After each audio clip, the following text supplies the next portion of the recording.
I'd love to go back to Silverstone 1950, May the 13th, 1950. I'd love to watch the first ever Formula One World Championship Grand Prix. What an answer. Knowing what came after that, and knowing that you were watching history in the making. Because the people that were there, albeit the full house, you know, and the King would have known very much that it was a prestigious occasion. But who would have thought that what started that day would have gone on to, you know, encompass over 1,000 races and produce some of the greatest moments in sporting history. I think I would have liked to have been there that day to see it all start. You're listening to the Cut to the Race podcast. It's lights out and away we go. Oh my goodness me! Oh God! Yes. It's awful, isn't it? Hello and welcome to the Cut to the Race podcast. We have a very special guest on the show today. But before I introduce him, we have Dan, the Bottas fan. How are you? Very good, thank you. Very excited for this one. Good stuff. We have Emma. How are you? I'm fine, thanks. I've not been on the podcast in a few weeks, so I have really missed it. We've missed you. What a show to come back to. Yeah, you just picked the one you wanted to come on, didn't you? We've got Mike. How are you? I'm good, thank you, mate. I'm good. We've got another one. We've got Cal. Hello all. I'm very well. How are you? I'm fine, thanks, mate. And we have the voice of F1, David Croft. Crofty, how are you? I'm very good. How are you? How are you, Ollie? Emma, Michael, Callum, Dan, sorry for your loss at the weekend. Good to see you all. Yeah, we're good. Thank you for joining us on the show. It's a privilege to have you here. For some people who might not know who you are, I mean, in foreign countries, way out of where we are, can you describe yourself for us?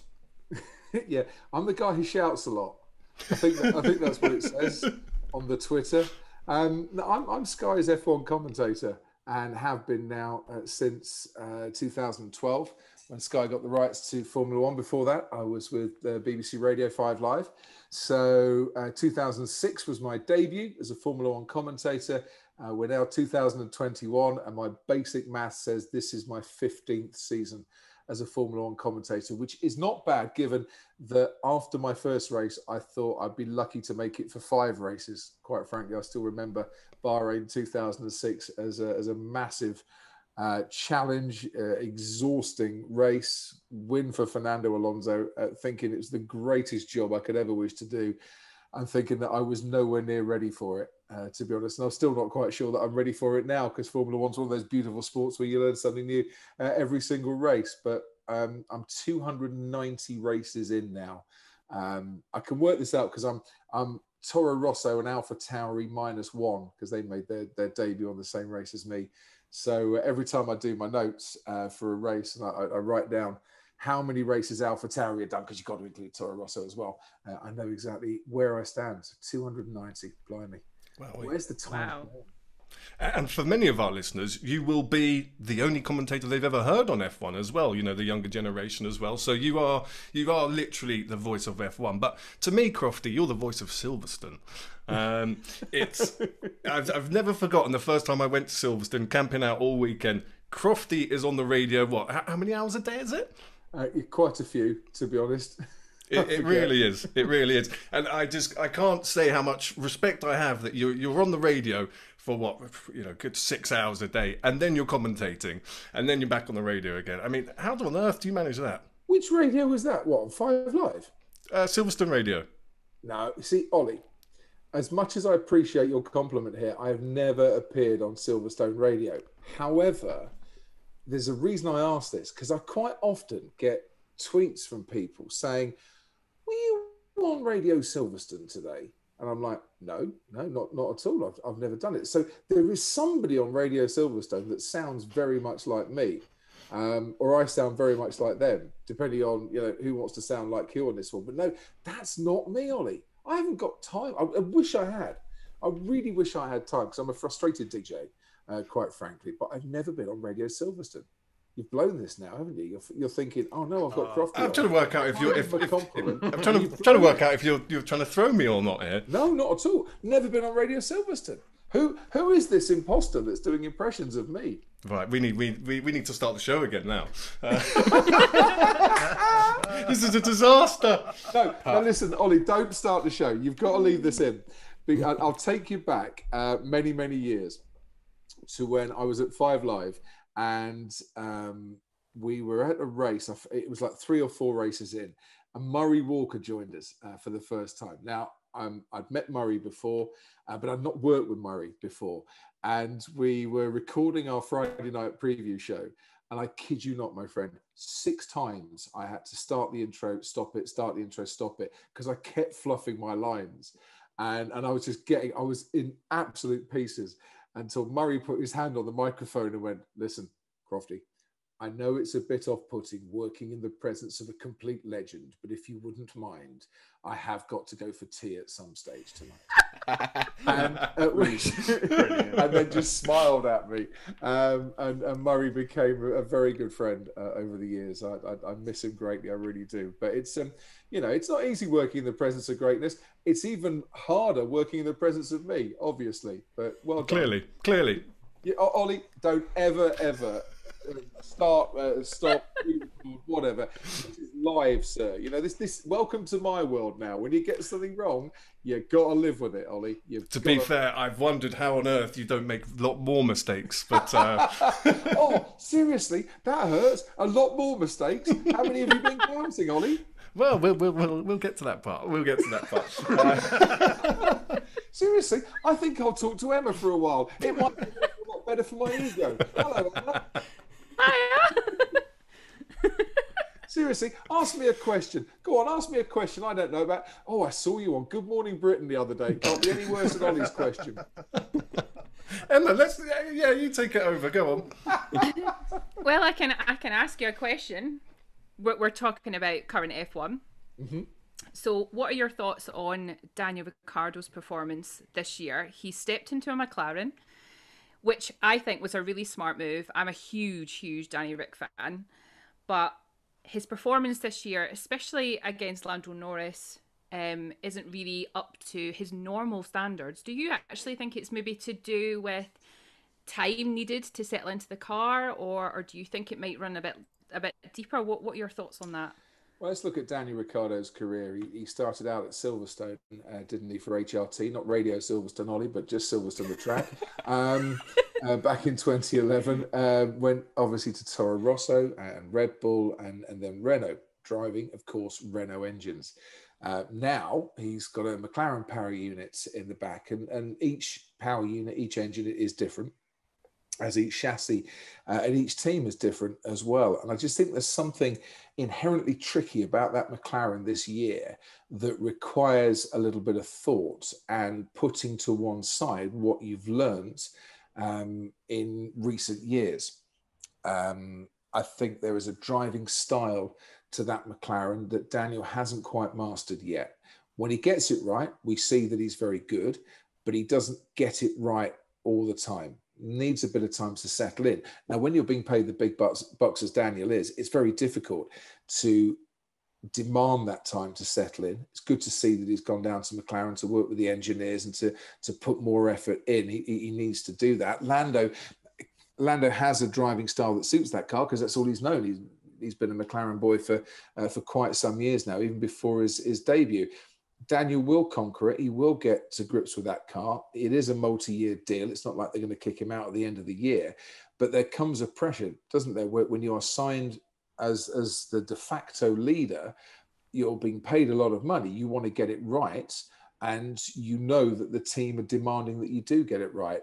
I don't want to see Daniel Ricciardo finishing out the points. I want to see him battling where Lando's battling at the moment and getting podiums in Formula One. And I think he will do it, but it is going to take some time. But it is a driving style that he does need to change. He is aware of it. He is working on it. But it is very, very tricky. So I hope answers your question on that one. I can see hope for the future, but I don't think it's an overnight fix. No, I completely agree. I mean, we've seen it with Sebastian Vettel jumping from the Ferrari into the Aston Martin as well. and there was a lot of pressure on Vettel to perform straight away in that Aston Martin. And look at the last two races, whether Seb had finished on the podium in Baku or not, the last two races showed me that Sebastian Vettel still has what it takes in Formula One. It was great to see. Time after time at Ferrari, he was in a car that wasn't good enough. He was trying to push too hard in a car that wasn't good enough. When the car was, and I'll say in inverted commas, good enough, because it wasn't quite legally good enough for a couple of seasons. He had a teammate with him that was either beating him or running him very close. But I love the way over the last two races he's managed his tyres. He's put in the steady laps that the team were demanding, so that when it comes down to the crunch, he is there or thereabouts to make that pay. I thought his Monaco drive was quite fantastic. And I tipped him up for a top 6 finish in Baku, and got a few raised eyebrows in the Sky office about that one. And I think I said it on air. I expect him to get a top 6, because that free choice of tyres, new tyres, meant he could do something on the opening laps. But he's got a very good knack at the moment of driving to the right lap time delta in what is a sport full of pace management and getting it absolutely spot on. And then when he needs to, banging in the quicker laps and making the overtakes as well. And, I think it's a really good move for Seb to go to Aston Martin. They're a great bunch of people at that Silverstone team. They've been hampered by the regulation changes this year. There is no doubt whatsoever on that. But they're a great bunch of racers. And Seb, at his heart and his core, is a really decent racer and a man who loves immersing himself in racing culture. If he can be first into the track and last out of the track and spend all his time talking to the engineers over the course of a weekend, that is where Seb is at his happiest. And then going out and driving. He's not in it for the social media, the adulation. While some will go off and do whatever they want in the spotlight, Seb's quite happy fixing motorbikes in his backyard when he gets the chance. He's just a racing guy, and he's a lovely guy, and I've always had a lot of time for Seb, to be honest. And I think Aston Martin is the right team for him at this stage in his career.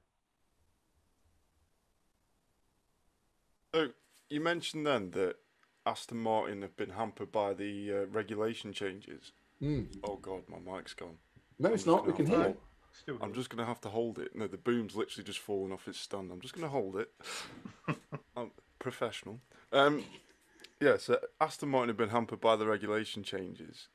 My question is, why are Mercedes not taking the step they do every year to keep that massive gap they usually have in front? Because Red Bull, McLaren, Ferrari have all made massive strides to sort of keep up with them, and now they're actually, if anything, performing better than them over the last couple of races especially. So do you think Aston Martin have been affected in the same way that Mercedes have, or vice versa? Yeah, I do. No, I do. They're very similar cars. It has to be said, Callum. There's certainly a relationship there, shall we say. Mercedes have been hampered quite badly, as have Aston Martin, to the extent that the higher rated cars have less of a disadvantage given the regulation changes for this year. Now, we can discuss whether that's fair or, whether it was intended to catch out Mercedes till the cows come home. But the fact of the matter is it has, and Mercedes have done very, very well since that first test in Bahrain to develop their car to the extent that it is on a par with Red Bull at some tracks, better at others, worse, I think, on the slower speed corners that we see in Baku and in Monaco. I think Austria is going to be a bit of a challenge for Aston Martin and for Mercedes. I think Red Bull in the very fast corners will have a bit of an advantage on that one. But I just think it's a tribute to Mercedes that they can develop the way they have. It is a tribute to Red Bull that they've put Mercedes under such intense pressure that Mercedes have scored a couple of own goals so far and have handed an advantage to Red Bull on a plate. And it is utterly brilliant for the fans that we've got two teams at the front going hammer and tong, not separated by much. And then behind them, a midfield that's really, really close as well. And from time to time, Ferrari getting stuck in the act when it comes to podiums and poles. this season that could have been very much an interim season whilst we wait for the big regulation changes in 2022 has all the potential to be an absolute classic. And I've loved it so far, and we're only 6 races in. You know, bring on Paul Ricard. It's not often you say that in Formula One because it's a dreadful track really for racing. But bring on Paul Ricard. I can't wait to go to the next race. Speaking of, I mean, obviously you touched on the 2022 regulation changes there. What can you see being the biggest impact in 2022 carrying into next season? What's going to be the biggest? Well, they're a complete change. The cars and the drivers are all going to have to get used to a car that handles very differently to anything that they've been used to in Formula One. The downforce has been cut. You can follow more closely, or you should be able to follow more closely to the car in front. You know, grip is going to be at a premium. They are just going to be a very different feel. So from that perspective, that stands out a mile. But I think also in tandem with that comes the budget cap and what I like to call the Otmar rule, because it was Otmar Safnauer who was touting this around the paddock quite some years ago. And I thought he was speaking a lot of common sense at the time. And I think he's speaking even more common sense, you know, when I look at it now. And that regulation whereby where you finish in the championship dictates how much wind tunnel and CFD time you have and what you're able to do, so that I think it's only right, if you want to level the playing field, find a way to level it up, not artificially by putting ballast and that sort of thing. And I don't want to see ballast in cars. That's not something that I think Formula One should be about. It works in other series to a greater or lesser extent, but I don't think it works in Formula One for me. But if you're the championship winning team, if you get less wind tunnel time for the next season and for this season, then that allows the teams that have had the worst season the season before more opportunity to catch up, to use their own creativity to catch up rather than someone handing it to them on a plate. So you're still saying to the engineers, go out, be brilliant, but some are able to be brilliant for more time than others. And I think we're already seeing the signs of that rule working this year. You know, hate to talk about his crash, Dan, but I'm going to. Valtteri Bottas had a big crash with George Russell. I know you think it was George Russell's fault. Whose fault do you think that was? Whose fault do you think that was? Yeah, I think it was a bit of George Russell's fault, to be fair. He got a bit spooked, and I don't think he needed to be spooked. It was hard racing. He's got to expect that a little bit. But do you know what, Dan? If it was me or you, I think we'd have crashed a long time before George and Valtteri got into each other on that one. Definitely. So we can probably forgive them. But, you know, that crash, I'm told by my contacts in Mercedes, $1.4 million worth of damage. That's a lot of damage. I hate to sound like a... what's the advert? Flex tape, isn't it? That's a lot of damage. But that is a lot of damage. 1.4 million. $500,000 for Mick Schumacher's crash, according to Gunther Steiner in Monaco. These crashes will take their toll on a development budget that has already been cut. And Mercedes are saying no massive upgrades to this car for the rest of the season. Well, they've already spent a lot of money developing from Bahrain test onwards. Then they've got to repair Valtteri's car. You know, they haven't got an infinity budget anymore. So I like these rules. And I think that to me is the big thing. You could almost argue, I don't want to get too controversial here, but why not? Let me throw it out there. Is there an argument that says with the budget cap and the development restrictions, we don't probably need the 2022 regulations? You know, you could have had that for a while. And if that didn't work, well, then we change the cars massively. Or is it that, you know, the teams have got to prioritise 2022? So one of the offshoots of the budget cap and the development regulations are they've got to put a lot more into next season as well. I don't know the answer to that one. But I do remember the end of the V8 era where it got really, really close. And then we brought in the hybrids and it wasn't quite so close for a few years. And it is often thus in Formula One. But the fact of the matter is, it is close out there at the moment. Let's just enjoy that and not look back with rose-tinted glasses or look too fearful for the future.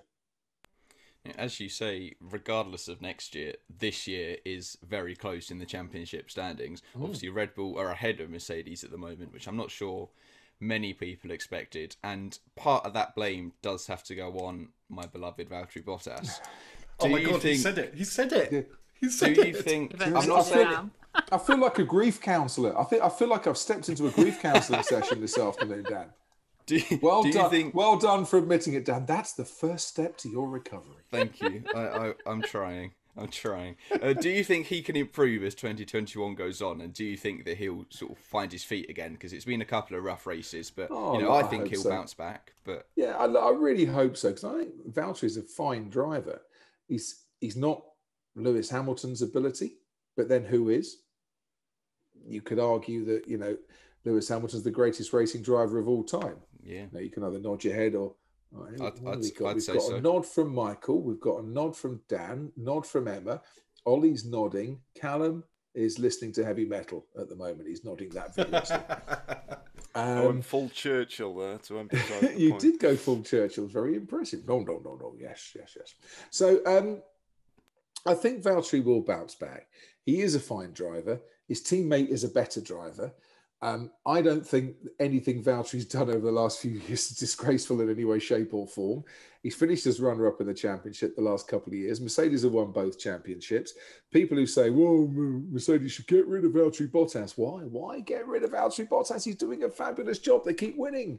They keep winning championships, and Lewis and Valtteri work well together.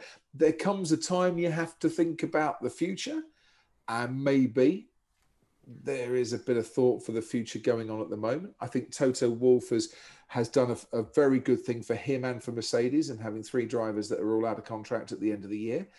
So he gets to choose. Clever. It is clever. It's not great for the drivers. Trust me, I've been in a situation in my working career where I've only been on a 1-year contract. It sucks. It's not nice. But if you want to motivate someone, it's a very good way of doing it. And I'm not saying that's why I was on a 1-year contract, but it just happened to be, at that stage. It's not great, but, you've just got to go out there and believe in yourself and do your thing. Valtteri has been hampered by some bad luck. He's been hampered by some bad driving, and he just didn't get to grips with it really all weekend long. That 10th on the grid, which is worst qualifying on pure pace as a Mercedes driver, was pretty much where he was, to be honest. And he didn't really improve on that much in the race. Never really figured he can't have weekends like that. He's been at the team too long. But he's got it right more often than he's got it wrong. And even finishing as runner-up to his teammate is not getting it wrong in my eyes.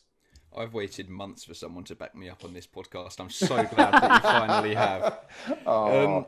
If you had to say one word of who would you put in the Mercedes in 2022 out of Russell and Bottas, without explaining it, who would you put in there? Well, no, but you can't say that. You have to explain it.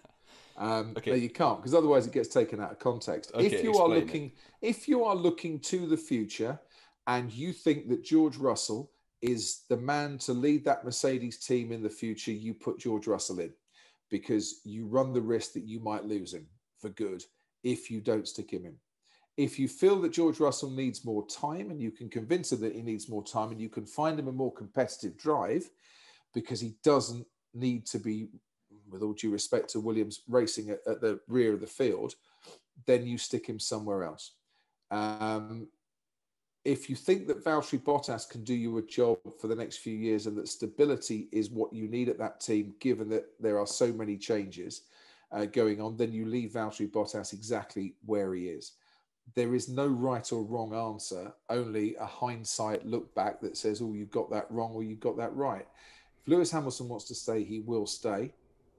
I would be tempted if I was Toto Wolff to leave Valtteri exactly where he is, because I think having the feedback from a driver who understands the team, the way it works, day in, day out, the way the cars used to be, how it's different now, is more valuable next season than it ever has been in Formula One.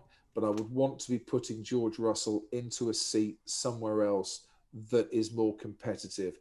But where that seat is, I don't actually know at the moment, because I'm not quite sure Mercedes could get him into a more competitive seat.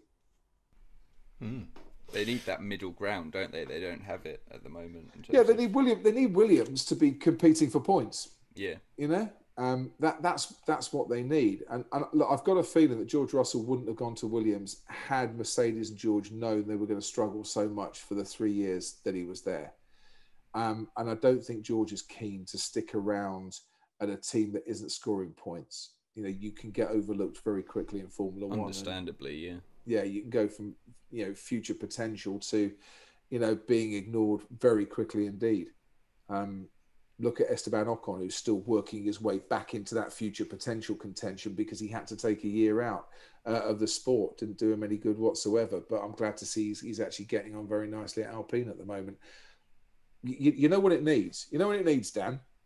2 more teams in Formula One is what it needs. That would solve everything. Of course it would. There's not enough teams, so there's not enough opportunity for the drivers to come through that we want to see, and to give us that little bit more variety. I think it's a real shame we're stuck with 10 teams at the moment. I'd like to see 2 more teams on the grid. You know, it would make for better racing.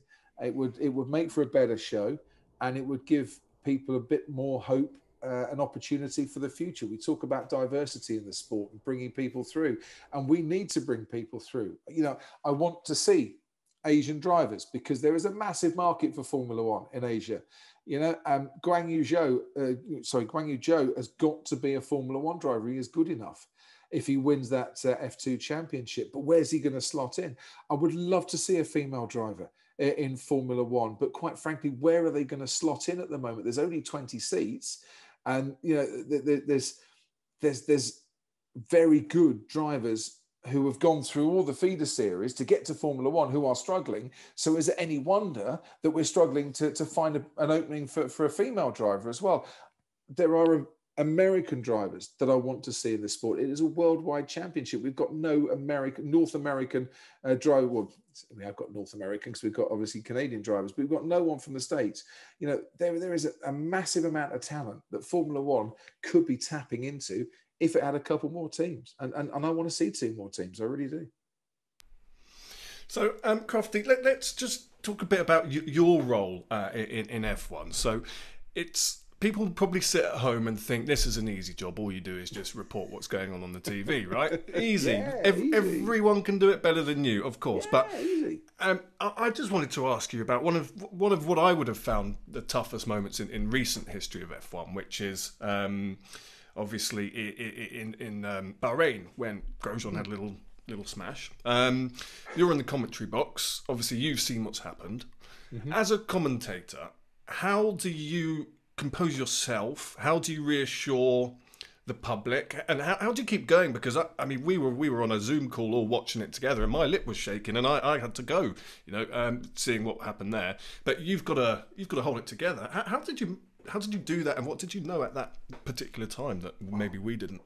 Knew as much as you guys. To be fair, you have to. Every time you pick up a microphone to commentate on Formula One, you need to know who your audience is and who you're talking to out there. And you need to be aware that, you know, we go out around the world. You said this earlier. I think we go to about 85 different territories on Sky. So our commentary is taken worldwide. So anybody could be watching and listening. And that includes the friends and family of the 20 drivers that are racing on the track. So that when you do get a moment, as we had in Bahrain with Grosjean's crash, you have to be aware, first and foremost, that there could be loved ones watching. There are fans watching, certainly, of each driver. And there are fans of the sport who have invested their time and emotions in the sport over the years. And you are the narrator for those fans, for those loved ones, for the viewers watching back at home. So it is my responsibility at all times, never ever to say anything in a moment as serious as that I don't know to be absolutely 100% true. So to not speculate, to not imagine what could be going on, but to talk through what you know. And that might not be a lot, to be honest. But Martin Brundle once said to me at the end of my first season when I asked him, was it more difficult commentating on television than radio? And he went, no, not at all. I said, yeah, but people can see the pictures. Radio, we can, we're the eyes for people. He went, Crofty, there is always something to say. And it has to be the best bit of advice I've ever been given when it comes to commentary. There is always something to say. And I am working with very much the best in the business. And I don't just mean Martin, who is an absolute dream to work alongside, and we're very good mates. But our production team, our director in the gallery, our VT editors, our presentation team, our pit lane reporters, whatever you think of Ted, and I think a lot of Ted, and I have known Ted for many, many years now, and I absolutely adore the guy. He is just brilliant. Ted will never let you down and will always find things out. I know I can trust and rely on every single person that works in that Sky TV crew. And a lot of us, we have been working together since 2012. But you just go into a mode where you just don't speculate, and you measure your approach. You keep as calm as you possibly can, because you're well aware that people watching probably aren't very calm because they've just seen quite a horrific accident. Now, I've seen that horrific accident, but I've seen it as much as you have. I've seen it once before they show any replays. So the important thing is first to identify who's in the car, which we did very quickly, and there are ways to do that. And then to just methodically bring people down in terms of the level of emotion that they're going through, and to be your guide to whatever is going to unfold over the next 10 minutes, half an hour, 2 hours. We don't know. Now, obviously, Martin and I have experience of dealing with a situation in Japan with Jules Bianchi when he had his crash and sadly passed away. So we are aware of the form. We're experienced broadcasters, and we can guide people through it. But when Tommy Hertz, who was our producer in the chair in the gallery that day, said, Crofty, Martin was talking, and he said, it was after a few minutes, he said, Crofty, he's out of the car. He's sat in the back of the medical car. He's talking to the doctors. And I got into the talk back and said, can I say that on air? Because you want to check whether you can or not, because people haven't seen the picture. But yeah, mate, say it, no problem. So I'm then able to say, I'm so delighted. I forget what words I use. I'm so delighted. Romain's okay. He's out of the car. And that was the first time Martin heard that as well, and there's a relief that goes through the commentary box, and I'm sure through everyone back at home as well. And then after that, you can then start to piece together the accidents. You can talk about the recovery process, what you know to be true. I think I made a comment that this accident has put to bed once and for all the debate on whether the halo is a good or a bad thing. And I felt it was a good thing right from the start. But, the halo saved his life. Dr. Ian Roberts saved his life. Alan van der Merwe's brilliant driving in the medical car saved his life. That Marshall running across the track saved his life. So many things saved Romain Grosjean's life that day. And it's one of the most joyous things I've ever seen. See his goofy little French face walking back into the paddock, and being embraced by the whole team, and that it was superb. I had a chat with him in Monaco, actually, just on a Zoom call, and I hadn't spoken to him for a while. And he is still suffering with his hands. The scars are still very much there, but the way Romain has approached life now, as a second chance is wonderful to see, and getting, as he did a podium in IndyCar, go for it, mate. That was brilliant. I love Romain to bits. He's a top lad, known him for many, many years. And, but as a broadcaster, you have to detach yourself from that, because you can't go to pieces, because everybody's relying on you to be calm. And that is my job. At the end of the day, my job is to be calm in that situation. And it was lovely. We were nominated for a BAFTA for that coverage as well. And I was really chuffed that we were, because I just felt on that day we covered it as well as any Formula fan would ever want. And their Formula One broadcasters to cover such a serious event. And I was just really proud of every single member of that Sky team. It was there, you know, it's an utter privilege to do my job, and it was a pleasure to be covering it with the people that I was, and to have a happy ending in the end. And that was the best thing, that we had a happy ending. I can't agree more. I mean, just as a viewer, that, you know, we had the crash, then we had a long delay, then we had a whole race to go. That must have been knackering. That really took it out of me watching it. that oh race. yeah, and then Lance Stroll at turn 8 goes for a barrel roll, and you're thinking, blimey, you know, what are we going to get thrown at next? You know, and I think I did temper the commentary a little bit for the restart, because it was a very emotional day for us all, and it didn't feel right to go full beans, you know, for the second race. And you know, you remind me there, Ollie, actually, we should pay tribute to the 19 drivers who then went out and raced, you know, after seeing what they did. You know, we talk about the gladiators, and I think they proved it that day, to be honest, because they then went and gave us, you know, an epic race as well. Sorry, I was on mute there. That's all right. I do it myself occasionally, you know. I forget to turn my mic on, although... was it Monaco where it took me about a minute and a half to start talking? What happened? We could hear you slightly in the Yeah, background. you could hear me on someone else's mic. It wasn't my fault at all. My mic actually was on. Off the top of my head, I was thinking, oh, there's some amazing things I'm going to say here, and then suddenly my mic stopped working. Oh. You know, you know you're unpopular when even your microphone doesn't want you to broadcast. We always make it really, really difficult for Ollie to edit this podcast. We always do it. Yeah, especially when I'm on. Sorry. We're at 45 minutes now, and we've barely got going. What I was going to say before I made that blunder was these sort of things that happen in F1 with, like, for example, Grosjean's crash. Something that you cannot prepare for being a commentator. But just talk us through what you do to prepare yourself for an F1 weekend, because my husband, for example, he's a commentator for karting. He does a lot of British 24-hour kart races.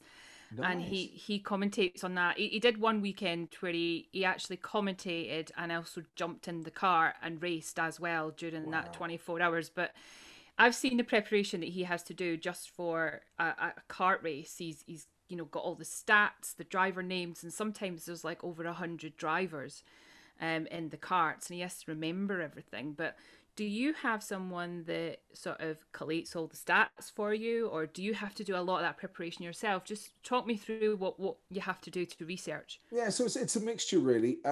Sean Kelly, Virtual Statman, we use his stats, you know, and Sean and I, you know, regularly send each other emails. Sometimes with me going, right, I've spotted your first mistake of the weekend then, which he really likes, because at least it means I'm reading his stats. But also, it's very good to cross-reference. You know, you want to get things right, and I always check if I'm not quite sure. But Murray Walker used to write his notes down, and if it worked for the greatest commentator of all time, then it should work for me as well. And actually, because I'm sat at my desk at the moment, I can get my notes out. So this is my track map for the Azerbaijan Grand Prix, as you can see, with a few notes on there as well. That tells you things. Here, it tells you things like Baku, 777 miles east of Sochi, 487 miles from Tehran, approximately a 10-hour drive. Now, I have no idea when I was thinking I was going to get that stat in to on the broadcast. But, you know, with Ted Kravitz, you need to have something up your sleeve to try and outstat him a little bit. And a 10-hour drive to Tehran sounded like a good one to me. And then you have a double side of A4. Impossibly small writing here. You see why I wear glasses now. That covers every team and every driver, and a little bit on, you know, just general stats at all for the season, I should say. So I know Charles Leclerc, I've written down here, 5th driver in Formula One history to take pole and fail to start a race after Jean-Pierre Jarier, Didier Pironi, Michael Schumacher, and Jarno Trulli. So things like that. Now, I'm not going to read all of these stats out. You can over-prepare, you really can. But you don't know which ones you're going to read out and which ones you're not going to read out. So you might as well do it for everybody. And you never know, how the race is going to unfold and whether you actually need to fill a bit of time for a couple of laps or whether it's going to be so exciting you don't need to. In tandem with that, I have a wall of stats on the left-hand wall of the commentary box, which covers things like past performance qualifying in the race at a particular venue, qualifying performance for the drivers, last 20 races, qualifying in the race, career records, that sort of thing. Things that I know I can refer to in an instant if I'm searching for, right, Max is going to win this. I'm just going to check how many times Max Verstappen has won a Formula One race because it's going to come in, because you want to get it right. And there's nothing wrong with having this stuff written out in front of you. But if you write out too much, then you won't find the information. What I also do for the race, folder here, I also write out the grid as well with a note from each driver. So when I open my mouth, we have the Formula One theme, and then I open my mouth. You have to believe me on this one. There's nothing scripted. I don't write anything down because I'm talking to the pictures, and if I write things down, I'm not looking at the pictures. And I'd like to tell you I know what's coming, but I don't. I know it follows a certain formula. But some of those, stats they come up with, Azerbaijan, 28 meters below sea level. And I've no idea that that's what is going to be flashed up on the screen. So I try and say something and hope that I can then segue into whatever I'm seeing on the screen. It kind of keeps you fresh a little bit, and I don't mind the challenge at all. And then you go into the grid. So I have the grid. So I write something down about each driver because I'm not quite sure what I'm going to be able to get in and what I'm not going to be able to get in. So, here I've got pole, Charles Leclerc, back-to-back poles, pole sitters led lap one every race in Baku. Lewis Hamilton second on the grid for the third consecutive Azerbaijan Grand Prix, won from second here in 2018. I've just written little things down about each driver, so that as I go through the grid, if I've got time to get something in, I will do. If I haven't, I'll then move on. And you just basically, talk your way through it and back yourself a little bit. I used to go to church many, many years ago. My mum used to take me to church on a Sunday morning, and there was a Methodist minister, the Reverend Alan Washbrook, who I said once, do you ever write your sermons out?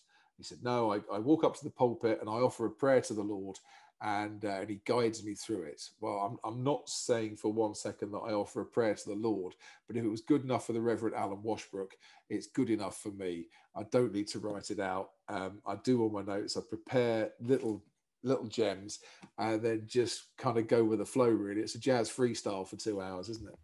I've got to be honest, I didn't for 1 minute think that was a freestyle, because for a lot of us, we turn the volume up on full blast when you hear the F1 intro come in, right? It's full whack. Tell all the neighbours. And then you hear Crofty in Crofty voice going through the stats. And I thought, no way is that off the top of his head. That's really interesting to know. I never would have known that. Yeah, well, you've got to talk to the pictures. It's very simple. You don't want to take your eye off the screen for longer than you have to. And look, it works for me. Some people script out stuff. We had a chat in the office the other day about this, and Simon Lazenby, we were talking about writing things out and preparing stuff, and Lazenby went, yeah, Crofty never prepares. Crofty never writes a script out. I went, no, I don't. He went, until it comes to the end of the season, his World Championship line, he always thinks about that. And to be fair, I do. So I do think about it, because that's the bit that's going to get played out a lot in the future, and you just want to make it sound good on this one. So I try. What's the 8th for Lewis Hamilton going to be? Well, I'm not going to tell you that because he hasn't won it yet. You know it though already, I'm sure. What about Bottas' first one? Oh, you don't need to. Sorry, are you still here, Dan? Are you still ploughing this Valtteri Bottas? Is going to be a world champion line. Yeah. What would you like me to say when Valtteri Bottas becomes world champion? I'll do it for you, Dan. I haven't prepared for it myself. I'll get back to you. I'll get back to you on that one.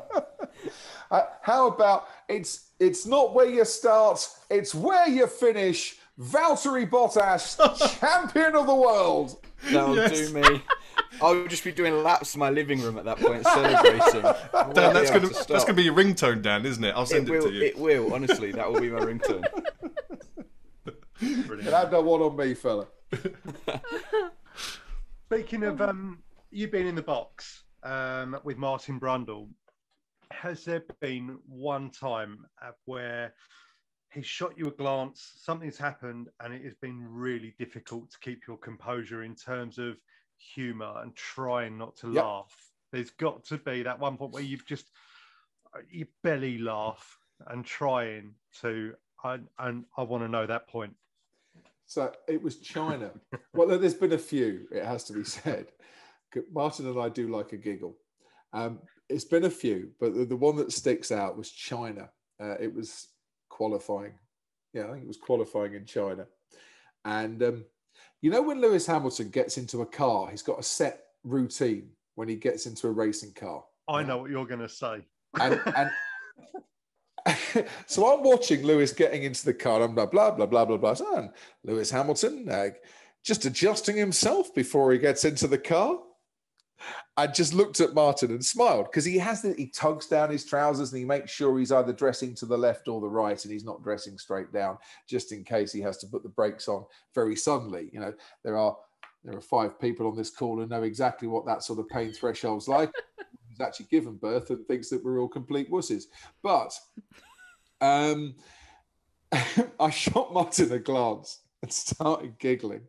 And Martin went, "I don't know why you're laughing." I went, "Because it's quite funny." He went, "No, it's very serious. You need to do this properly." I went, "You do?" And he started talking about how a driver needs to get into the car properly and make sure the belts are not crossed and not touching anything, because the G-force, obviously, going into the first corner can be a bit excruciating if you get it wrong. I said, "All right. And has there ever been an opportunity for you to experience that pain at all in your life?" And we just started literally talking bollocks for 3 hours, for 3 minutes. And we did. And every time he tried to be serious about it, I started giggling. And every time I started giggling, Martin started giggling as well. And we were just talking about Lewis Hamilton's nether regions and how painful it is for drivers. Until our producer at the time was Phil Marshall, who was producing, got on the talk back and went, "Are you two going to concentrate on anything other than Lewis's testicles?" I'm like, "No, Stephen Goldfield. Let's not move on." So just a bit of a giggle. And there was a time in Monaco where I got really excited about a battle between Jenson Button and Sergio Perez. And I started commentating at full pelt. And Martin's given me a look to say, "What the hell are you doing?" I remember this. I think it's incredible. What a brilliant battle. You know, and is Perez going to get past? And it's a replay, isn't it? I remember that. That was brilliant. What a doofus. And I honestly, I had not seen the replay bit at the top of the telly, and I was getting so excited. And at a moment like that, you've just got to turn around and go, "Yeah, hands up, I'm a complete doofus." But I'd rather, do you know what? I'd rather a commentator get excited than not get excited. And, you know, I think that any overtaking maneuver in Monaco, you can be forgiven for getting excited, even if it is a replay. I was like that friend. I was like the Monegasque TV director, you know, who wanted to show us Lance Stroll going over the bollards, over the curbs again. Oh, that was painful to watch, that Lance Stroll replay over and over again. On, Dan, to be fair, but there you go. Just you going, "What has happened?" just spoke for everyone when you said that line. The most subtle I could have been at that stage. For God's sake. Moving away from Hamilton's private parts, you do a fair bit of darts commentary as well. You like your darts at Ali Pali and all that sort of. How does that differ? Obviously, it differs massively, but what are the main differences for you between the two? Well, it's all aerodynamics, Dan, at the end of the day. Never forget that. How does it differ? Well, there's only 2 people up on the stage and up at the oche, so it's a lot easier to remember who's there. It's darts. Look, I'm very lucky in that I covered darts at the World Championships. I don't get a chance to do it throughout the rest of the year, but you can have a lot more fun, I think, with darts. To me, as long as you love and respect the sport, which I do, and I respect hugely that the darts players' ability to perform under the pressure that they're under and to produce such excellence at all times. You know, I used to play pub darts, I won one trophy, and that was a captain's trophy, and I won it on double three. So you can see what my doubling was like, the fact that I actually got down to that. But you can have a bit more fun with it, and you can be a bit more of a character, but it's just all about excitement and emotion. And also, and I love, working with Wayne Mardle is brilliant, because Wayne's a very emotional guy, and I've known Wayne for many years from his BDO days. But he is a great technician when it comes to darts as well. He understands why a player's struggling, so you can analyze the game as it's going on. I think Wayne is one of the finest commentators on TV at the moment, in that he has fun. He completely loses it when something sensational is happening. The other day, Jose de Souza hit 3 double tops to win the opening leg of a match in the Premier League. Nobody does that.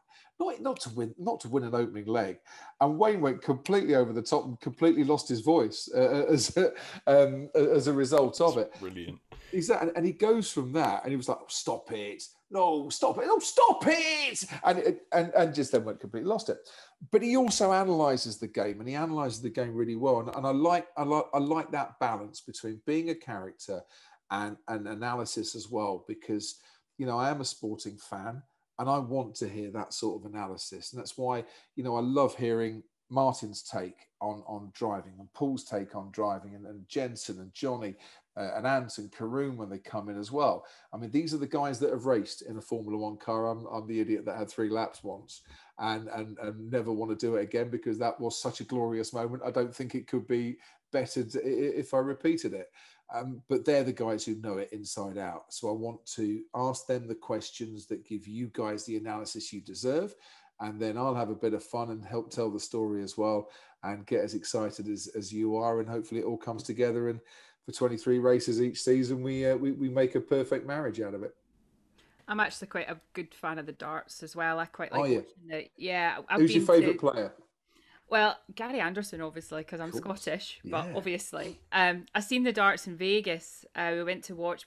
We literally didn't know it was on. We were in Vegas for a wedding, and we didn't know the darts was on. And we were just like, we have to go, because it's insane. The atmosphere was incredible. It was literally everyone from the UK would just descended on Mandalay Bay for this. There was no Americans there at all.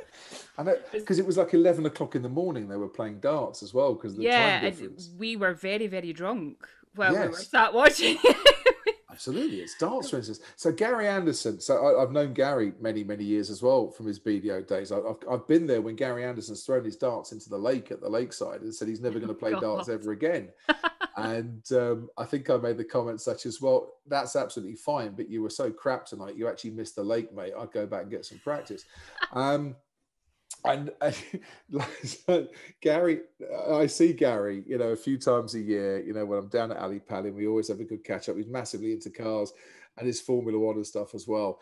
There was a night I was watching from the side of the stage, and I actually hadn't seen Gary, and we got to like 4th round stage. It was the night that Van Barneveld beat Michael Van Gerwen. He made that comeback. Oh, right, yeah. Brilliant 4th round match.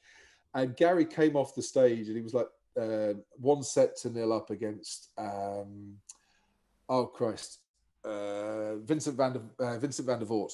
And he came down the steps, saw me, came over and gave me a massive big hug. "Hey, how you doing?" And I said, "Oh, brilliant, Gary. Yeah, not bad. Oh, Crofty, you got to come and see my new car. I got a new Audi. It's brilliant." I said, "Gary, will you just go backstage and get on with your game, mate, please? Save the conversation till later." "Oh, no, but I want to tell you about my car." "Gary, I've had a bet. I've got you to win 4-0. I'd like you to concentrate. Would you mind doing that, please?" "Oh, yeah, no problem." No. Said, "Gary, just piss off and go and play your game." But he's just a properly good lad. And Rachel, his other half's lovely as well. And darts is a great family and full of brilliant characters. And Formula One is very much like that in many respects as well. You want to annihilate the competition on the track, but we're all one big family off the track as well. And traveling in that circus, it's an absolute privilege to be part of that family. In some way, shape or form. There are similarities there between both sports, including the aerodynamics. Have you ever had the urge when you're commentating on the darts to then all of a sudden just go, and it's flights out and away we go? Oh, no, I did it. When Did you? Yeah, when I... when did I not see this? When I was presenting the World Championships, when I was presenting the first World Championships I presented when I started with Sky, I handed to the commentators for the first match that afternoon. I said, no, so it's time to get on with it now. Justin Pipe against whoever, I forget who it was now. I said, only one way to do this handover. It's lights out and away we throw. That's even better. That's even better, yeah. There was a match last year between Gabriel Clemens and Max Hopp, first ever all German televised match in darts. And I think my emotions were getting carried. I was getting carried away with myself, and I with about 5 seconds to go before the handover, I thought, oh no, this would be really good. And I think my first words were something, Guten Abend, meine Damen und Herren, willkommen to das Darts. And I thought that was a really good intro. And I'm sat next to my co-commentator who's going, oh, for God's sake, what do you want? Shaking their head, But I thought willkommen to das Darts was the best way to introduce an all-German clash. So we do a little segment on the podcast, and it's called the Motorsport Time Machine. Yes, it is as glamorous as it sounds. Many people have been in before. So are you playing this for laughs? Is that like a deadpan way of doing this, Callum? That was good. Yeah, a little bit. Thanks. I tried. Seriously, good humour. You've said it now, though, so it sort of killed the joke a little bit. Sorry, Karen. Tell you what, start again, right? So I can't do that again. False start. Let's have another. You're not allowed to start again. That was a one-time thing. I can't do that again. Come on, Callum. Callum. All the humour in my body. No, you can do it. Come on, channel your inner death humour here. No, seriously, that's it. I can't do it. It was a one-time thing. You can. I was winging it. Laugh. Seriously, there are a lot of people laughing with you here, Callum. This is fantastic. At me. You say with you. Go on, Cal. Go on. Come on, Callum. At you about me. Come on. I can't even remember how I did it, to be honest. I'm going to have to start again, though, now, aren't I? Because we've gone too long. There's been too much of a pause. Yeah, time machine. Can't wait. Go again. You ready? Be like a proper time machine, right? If there was a proper time machine, we just go back and we restart it anyway. So, It's a different type, Crofty. True. Different type. Yeah, this is a special time machine, a motorsport time machine. Oh. Anywho, let's go again. Right. So we have a special segment on the podcast called the Motorsport Time Machine. Yes, it's as glamorous as it sounds. Many special people have been in there before. So all we want you to do is think of a moment in time. You don't have to have been there. You don't have to have been alive. For example, I always choose Le Mans 66 to go and drive alongside Ken Miles in the Fords. That is where I'd go in my motorsport time machine. Where would you go and why? And you don't necessarily have to drive. You could be commentating, you could meet someone, you could be in a factory, you could do whatever you want within motorsport. Blimey. We got him. That is a magnificent question. You're welcome. No, I don't thank you for it, but it is a magnificent question. No, I do. Where would I want to go?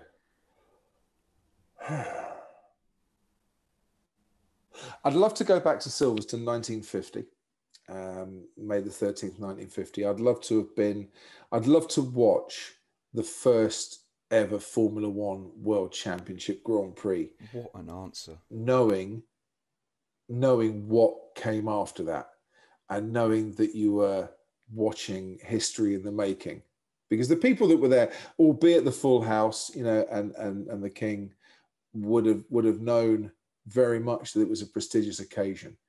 But who would have thought that what started that day would have gone on to, encompass over 1,000 races and produce some of the greatest moments in sporting history. I think I would have liked to have been there that day to see it all start. That is probably genuinely the best response we've actually had to that question. We've had some really interesting. I mean, Louise Goodman went partying with James Hunt. Well, yeah. To be fair, that I can understand. You know that.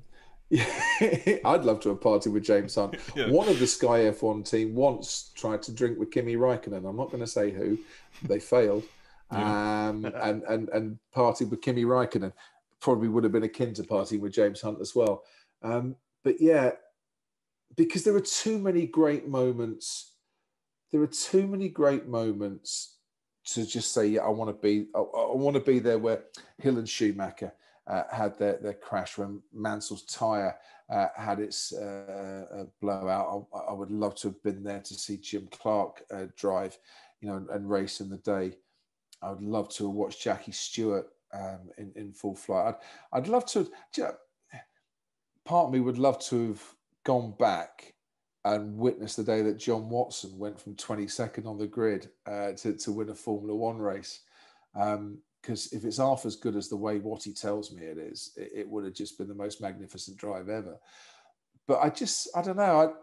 I can't narrow it down to one driver, to one moment, other than I'd love to have seen how it all started. And you imagine the hairs that would be standing up on the back of your neck, knowing what was to come when the cars pulled away at Silverstone that afternoon. Well, you're welcome to jump in. Crofty, have you got time for our little quiz? Yes. Okay, we'll make it nice and quick for you. No, I've always got time. It's my fault that we're overrunning here because I won't shut up. So of course I've got time. Awesome. In that case, we'll take a little. No, I'm only joking. So Callum has come up with a little quiz for you, which we created. I think it was yesterday, a bit on the fly. But Cal, do you want to introduce the game that we have made specially for Crofty? Yeah. Okay. Basically, it's called Brundle or Crofty, and what we've done, we've gone back through your commentary career in Formula One, and we've selected some key quotes, some special quotes. But we've done the same with Martin Brundle. Okay. And what your job is to say whether you said it or Brundle said it.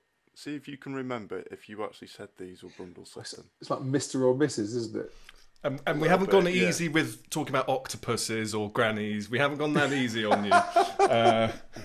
We've done some proper research for this one. Oh, this could be bad. Do you know how many words I've used over the years? Well, yes, I do now. Yeah. Right, go for it. Are you ready? So, this is the first ever round of Brundle versus Crofty. Okay, round one. That car is plane fast, and the car it's based on was plane fast last year. Who said it? That's me. Wrong.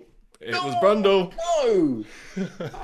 that just sounds like the sort of analysis I'd come up with. I think you said it earlier in this podcast as well. Whoops. Okay, round two. That's gone. That's Felipe. That's Lance Stroll. And is that Lance Stroll? Sorry, Jolyon Palmer. Sorry. Oh, that's definitely me. That is definitely me. Do you remember where it was? Do I remember where that was? Monza? I believe it was Azerbaijan. I can't remember what year it was, but it was Azerbaijan. Yeah. Oh, yeah, it was a crash, wasn't it? It was a turn 8 crash. Yeah, that was it. You see, the trouble is, I have no warning of what these pictures are going to switch to. And I often have people shouting in my ears as well, or talking in my ears, as happened at the weekend in qualifying when someone told me something that they shouldn't have done. You just, in a moment, you kind of, you get convinced that what you're seeing is Felipe, or it's whoever. And to be honest, I should just learn to take a pause. But that's not worked so far. Round 3, Emma. He looked like he was wrestling an octopus there trying to get out of turn 4.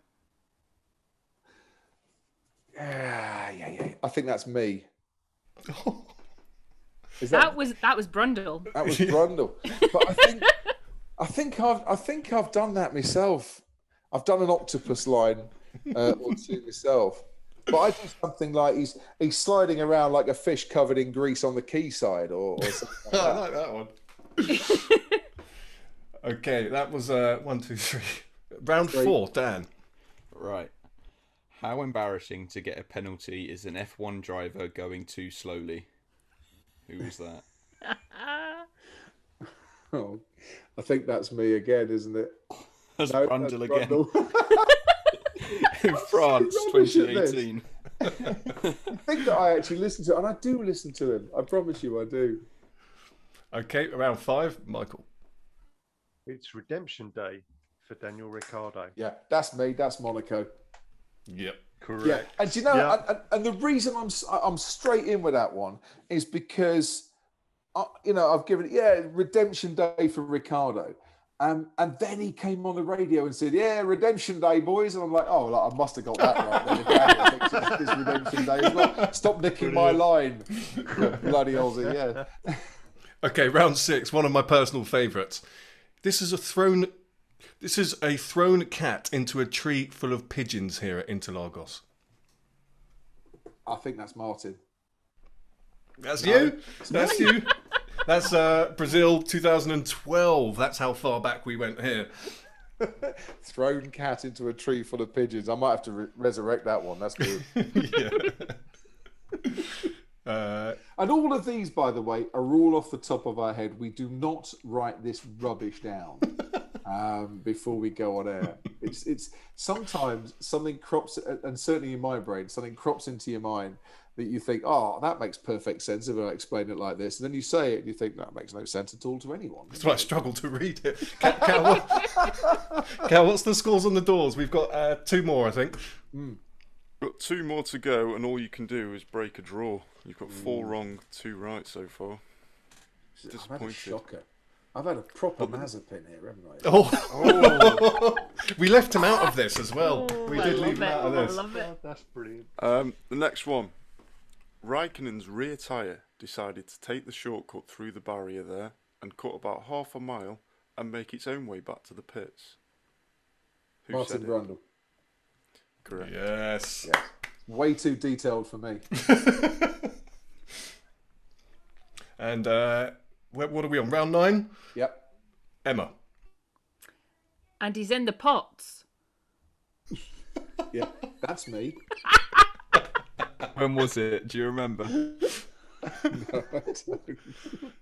That was last week. I don't. Last week. That was last week. Baku? Yeah. Yeah. Why say that? Yeah. Before we started recording, I said, Crofty won't realise that he even said that.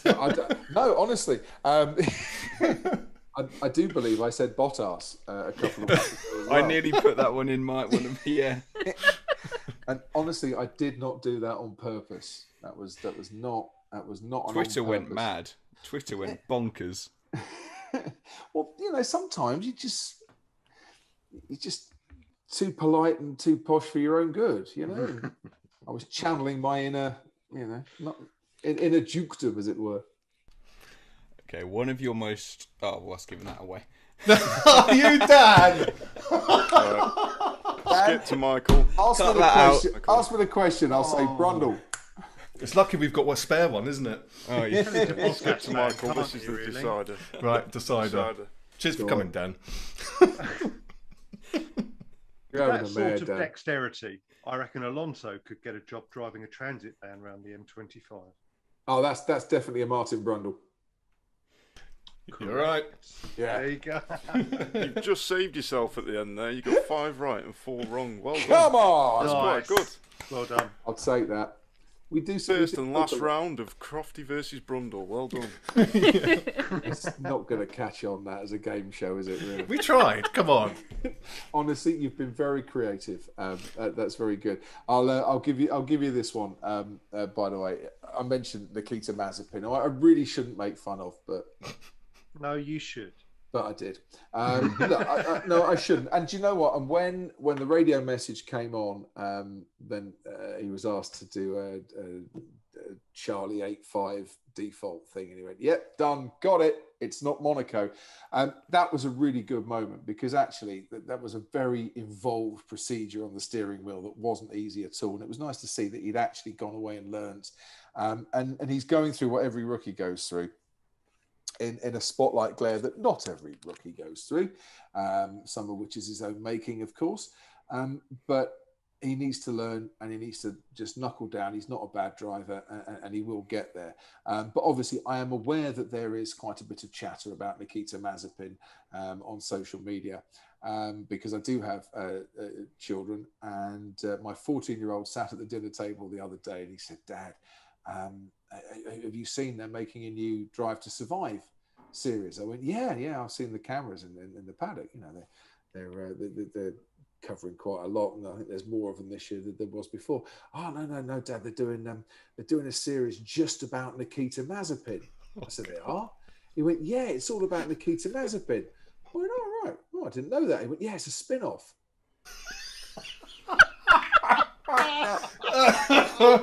Daniel is 14. Oh my goodness. Like, And he got you. Do you know what, son? That is magnificent. Do you mind if I nick that and use it? You know, and I'll credit you. Don't worry about it. But I have to say that really did make me laugh a lot. That's the sort of gag I quite like. It was at the first race of the season you cracked all of us up because we were talking about it in our little chat thing where someone retired. Yeah, and we've lost two from this race. Alonso was suspected brake issues, and Mazepin was suspected crashing issues. Yeah, that was brilliant. And I said it, and I actually thought, no, Crofty, you're being really cruel there. But That was actually in that game, and I said, right, remove it. No, I do remember it because I actually, it was a bit unfair. I shouldn't have said that, but well, he lasted 3 corners. Yeah. Crofty, it's been more than a pleasure having you on with us today. Thank you. It's been lovely. I've really enjoyed it. We've had a giggle as well, and you drawed. Did you draw or did he win? Sorry, sorry, who are you, Paul de Resta, with your English there? You drew. I'm never going to hear the end of this, Crofty. Thank you. Do you know what I love about you, Ollie? Right, your start was awful. You've not exactly finished in great style, but somewhere in the middle, there was some utter gems there. Boy. You know that was good. Well, we were like then. All people are going to remember is the fact that you cocked up the start and you couldn't even get your words in at the finish. That's all people will remember now. And everyone who's listening to this will rip me forever. So cheers, Crofty, for that. Your career could be over before it starts. And I hope I've made you feel better today, Ollie. You have. Thank you. I'd normally ask if people want to come back on the podcast, but it's... Well, to be fair, Emma, Michael, Callum and Dan have sent me a message saying, could I come back and replace you next week? And I think go for it. Unfair of them because they're meant to be your friends as well. And you just can't trust anyone. Tell him. Well, cheers, Crofty. It's been fun. It's been fun. Thank you. No, guys, honestly, Ollie, you are a lovely man. You've done very well. Are you in a basement? Am I in a basement? No, I'm in my office, which is a back room. Oh, right. It's very dark in there, to be honest. It's because it's about 100 degrees in here, so I've tried to shut the blinds. It looks like you're in some sort of dungeon. You're still going at me. No, I'm concerned. I'm concerned about you, to be fair.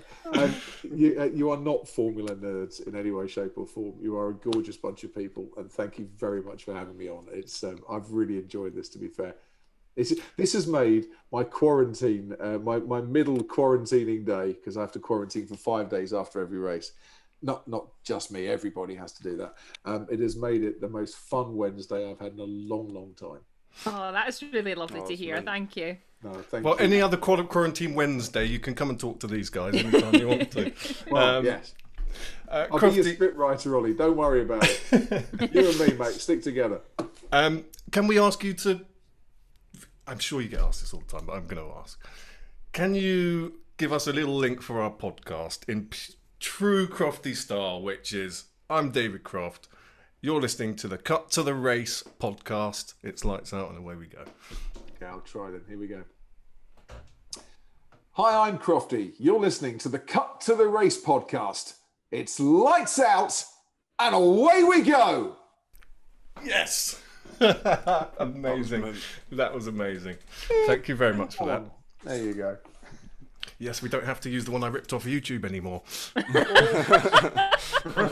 Seriously, you're going to get me into so much trouble. You're going to get me into so much trouble.